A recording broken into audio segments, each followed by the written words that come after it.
So right now we're at K-Bay, Hawaii, and in the background we've got the P3 flight line, and as you can see there's plenty of different nations P3s out there. Yeah, we're all operating P3s, but there's lots of subtle differences in the way they do things and the way they look. So it's really interesting, and there's always something happening as well. There's P3s coming and going all the time, and yeah, you know, seeing all these nations work is pretty cool. As an avionics technician, my role is to dispatch the aircraft.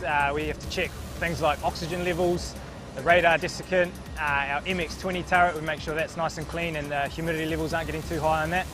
So then we'll wave the aircraft out, it'll go away and do its thing. When it comes back, we have to check all those levels again, and then we get our fault log from the air crew. And from there we get stuck into that and do a bit of fault finding if needed, but so far the aircraft's playing the game and it hasn't been too tough on us.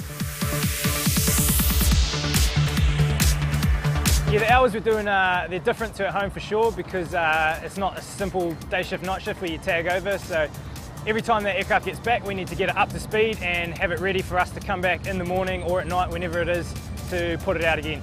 Although we only bought one P3, we're definitely playing our part. We're out there every day so far, doing our thing and pulling some long hours, so we're definitely involved in this.